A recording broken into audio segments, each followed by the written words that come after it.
साल लगभग गुजर गया है और उसमें एक राजनीतिक आंधी चली थी, फिर एक और राजनीतिक आंधी चली इस देश में। तो बहुत सारी आंधी आई और बहुत सारे अपने ही अजीब तरह के जंग में फंस के वो बर्बाद भी हो रही है, हम लोग लगातार देख रहे हैं। लेकिन पूरे एक साल के दौरान कुछ मुद्दे जो लगातार चर्चा में थे, तो एक गाय का मुद्दा बहुत ज़्यादा चर्चा में था। तो गाय के बाद एक कहावत है, मैं पढ़ रहा था तो अभी मिला कि एक गाय जंगल में भागी जा रही थी, तो हाथी मिल गया। तो हाथी से गाय की बातचीत हुई, तो वो हाथी ने पूछा भाई तुम क्यों भाग रहे हो? तो गाय ने बोला कि कुछ लोग लगे हुए हैं उसको पकड़कर ले जाने के लिए, एक बैल गायब हो गया उसके लिए। तो हाथी ने पूछा कि भाई गायब तो बैल हुआ है, तुम क्यों भागी जा रही हो? बोली कि इस देश की न्यायिक व्यवस्था ऐसी है, अगर मुझे पकड़ लेंगे तो 20 साल लग जाएगा मुझे ये साबित करने की भाई मैं गायब हूँ। तो ये पूरा जो उस देश की व्यवस्था है इसी तरीके की है कि एक गाय है, उसको ये साबित करने में 20 साल का समय लग सकता है कि वो गाय है। इसी तरीके से हमारे जो प्रशासन है लगातार 2011 से 2010 से लगातार ये संघर्ष चल रहा है हॉस्टल को लेकर, और जो भी हमारे मुद्दे हैं शिप्रा कोयना में जो बैडमिंटन कोर्ट का मुद्दा है, फिर ट्रांसपोर्ट का जो मुद्दा है, और उसके साथ साथ जो अभी बास्केटबॉल के लिए कोर्ट का मुद्दा है, बस का मुद्दा है, इन सारे मुद्दों को लेकर लगातार बातचीत चल रही है। लेकिन प्रशासन भी कहीं ना कहीं उसी सरकारी व्यवस्था में फंसा हुआ है जो लगभग 5-6 सालों से लगातार इसी तरीके से अपने रवैये को अख्तियार रूप में रखे हुए हैं। लेकिन हम लगातार देख रहे हैं कि एक छात्र समुदाय है जो लगातार अपने संघर्षों के जरिए कुछ चीज़ों को हासिल कर पाता है, एक स्टेप आगे बढ़ पाता है। और जब पूरे देश में एक अजीब तरीके का माहौल है, उस देश में जेएनयू बचाए रखने की अपनी लड़ाई लड़ता है। लेकिन वहीं पे हम लगातार देख रहे हैं कि कुछ लोग हैं, कुछ छात्र हैं, कुछ शिक्षक हैं जो प्रगतिशीलता का, प्रोग्रेसिवनेस का एक नकाब ओढ़े हुए हैं। अभी ऐसी मीटिंग में बहुत सारे लोगों को पता चला कि ये कल तक प्रगतिशील हुआ करते थे, लेकिन जैसे ही स्टूडेंट कम्युनिटी का मुद्दा आता है, छात्रों के हित का मुद्दा आता है, तो अचानक वो अगेंस्ट में चले जाते हैं। उसी तरीके से लगातार ये बात अभी भी आ रही है।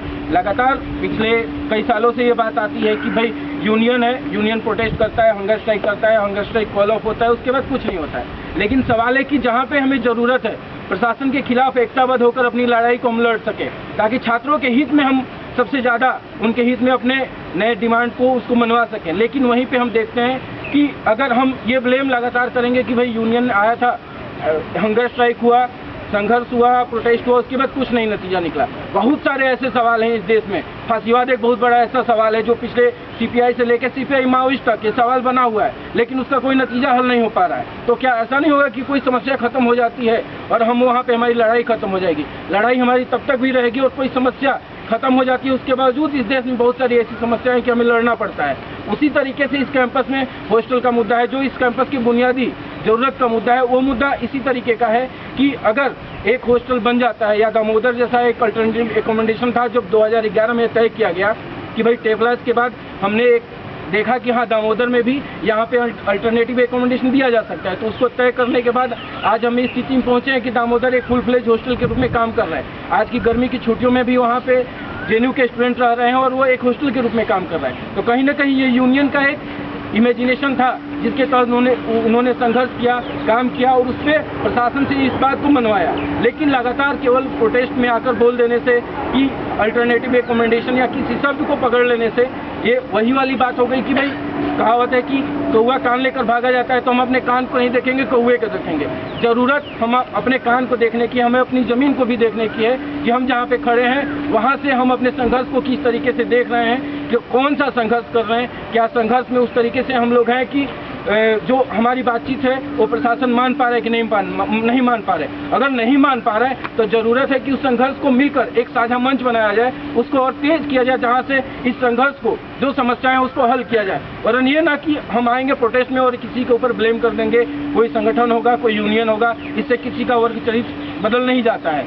लेकिन सवाल है कि जो लोग लड़ रहे हैं वो लड़ेंगे, अगर नहीं हमारी लड़ाई नहीं अगर कोई लड़ेगा तो वहाँ से समस्या बनेगी और प्रशासन ऐसे केवल 5 मुद्दे नहीं 50 मुद्दे पे ऐसे डिली डेलिंग टैक्टिक्स अपनाएगा और कुछ नहीं करेगा। हम लगातार प्रोटेस्ट करेंगे, कभी 10 की संख्या में आएंगे, कभी 50 की संख्या में आएंगे और कुछ नहीं होने जाने वाला है। लेकिन अब चूंकि ज़रूरत है कि जिस तरीके की एक सरकार आई है, लगातार एक एसोसिएशन राइट विंग का भी बढ़ रहा है कैंपस में, उस दौर में ज़रूरत है कि हम कैसे अपनी एक प्रगतिशील जो हमारी जनपक्ष रवैया है उस रवैये को मजबूत करेंगे और इसके साथ हम हमारी जो लीगेसी है जेएनयू स्टूडेंट यूनियन की, स्टूडेंट कम्युनिटी की, उसको आगे ले जाएंगे। इसके साथ साथ साथियों, अभी जो यूनियन गया है जिस बातचीत को लेकर, उस बातचीत में जो खास मुद्दे हैं उसमें जो बस का मुद्दा है, आने वाले समय में हो सकता है कि प्रशासन इस बात पे अगर हमारी लगातार एक कोशिश भी रहेगी कि आने वाले दिनों में इस बस का जो ट्रांसपोर्ट का प्रॉब्लम है उसको सॉल्व किया जाए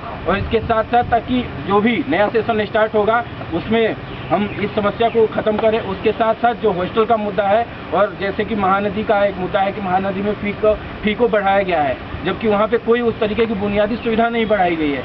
तो ज़रूरत इस बात की, अगर जो एक लॉजिक प्रशासन ने दिया कि भाई 25 सालों के बाद कोई फ़ी बढ़ ही सकता है, लेकिन सवाल है कि फ़ी क्यों बढ़ेगा और किसके लिए बढ़ेगा? क्या प्रशासन के जेब में पैसा डालने के लिए बढ़ेगा, या फिर वहाँ पे जो बुनियादी सुविधाएं हैं, जो वहाँ पे जिस तरीके का अलॉटमेंट पॉलिसी, उस पॉलिसी को बदला जाएगा, वहाँ पे स्टूडेंट की संख्या ज़्यादा होगी। इन सारी बातों को प्रशासन कोई एड्रेस नहीं कर रहा है, बल्कि केवल एक मनमाना तानाशाही तरीके से वो ये काम कर रहा है कि फ़ी बढ़ा देना है।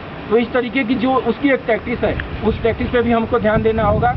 और इसके साथ साथ आने वाले 22 तारीख को हम लोग यूनियन का एक और प्रोटेस्ट है, आप सभी लोग उसमें भी आइए, जिसमें कि इस कैंपस के जो गार्ड्स हैं और वर्कर्स हैं उन सारे लोगों को लेकर एक कवायद चल रही है कि इनको बाहर निकालने के लिए उनको कुछ कम पैसे दिए जा रहे हैं। उनका टाइम का जो वर्किंग टाइम का घंटा है उसको बढ़ा दिया जा रहा है और उनके पूरे पैसे नहीं मिल रहे हैं। तो इन सारे मुद्दों के लिए भी यूनियन ही संघर्ष कर रहा है और उसमें हमको ज़रूरत है कि हम सारे लोग यूनियन की इस तरीके के संघर्षों में भी सामने आए, ताकि आने वाले दिनों में जो भी हमारी लड़ाई होगी वो एकताबद्ध कतारों की लड़ाई होगी, जिसमें एक जो वाम पक्ष की जनवादी रवैया है उस रवैये की लड़ाई होगी और हम वहाँ से अपनी जीत को हासिल करेंगे, एक कदम आगे बढ़ेंगे। इस उम्मीद के साथ शुक्रिया।